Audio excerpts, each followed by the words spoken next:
So, hello guys. Dito kami ngayon sa fairground. Bibili kami ng blueberries.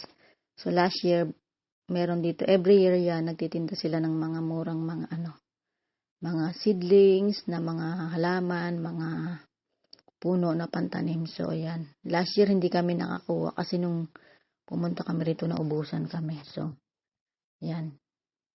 Buti ngayon. So, ayan, meron din silang tindang strawberry. So, yan, nakita namin tong blueberries. Sabi ko, uy, ano lang siya. So, yung isang pot ng blueberries, siya, $5. So, ready to plant na siya. Kasi nga last year, hindi kami nakabili. So, ngayon. Buti na lang, pag open nila nandito, marami pang stock. So, bumili kami ng blueberries para itatanim ko sa aking backyard.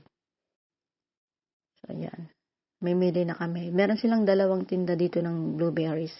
Tinatawag nilang blue crop, tsaka blue gold blueberries. So, yung blueberries yan dito. Parang maliit na puno lang siya. Hindi siya malaking puno. Para lang siyang, niya, parang kasing laki lang ng rose. Yung puno niya. Hindi siya lumalaki ng parang mga punong kahoy talaga. So, ang tawag nila dyan dito is bushes. Yan, di siya ganun kalaki. So, yan. Binayaran na ng asawa ko. So, yan, binigyan kami ng box kasi nga 4 yung binili namin. Tapos, bumili kami ng 10 strawberry. Yung strawberry is $1.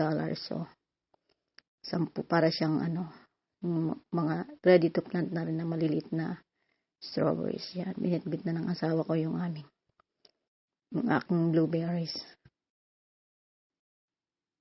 Kasi nga, medyo mabigat yan. Ayaw niya akong pagbitbitin. So, yan. Lagay na namin sa aming car. Uwi na kami. So, maglit lang naman kami dito para bumili ng mga seedlings, blueberries yan. Pero, lang. Hindi na kami masyadong nagtagal. Hindi ko na nga tinignan yung ibang mga, may mga tinda pa sila dun sa kabilang side. Pero hindi ko na tinignan kasi nga, gusto ko nang umuwi. So, ayan. Ito yung tindahan. Yung nasa kaliwang part. Yan. May yung ibang mga tao parating pa lang. So, swerte namin na paaga kami. So, ayan na nga. Mga 1 week na tanim na. Yan yung asawa ko. Conscious lagi yan sa'yo niya. Yan. Hinuhukay niya na yung tataniman ng aming blueberries. Yan. Siya ang tagahukay. Tapos ako ang tagalagay. Tapos tinatambakan niya yan. So, ayan na. Ang aking blueberries. So, hopefully, mabuhay siya at magbunga ng mga blueberries para di na kami bibili. Sarili na kami. Ito naman yung ako naman nagtanim ng mga yan yung mga strawberries. 10 yan. Yan yung aking bagong tanim. Actually, may mga tanim na ako dyan yung mga dati pa eh. Nagpa-umpisa na nga silang tumubo.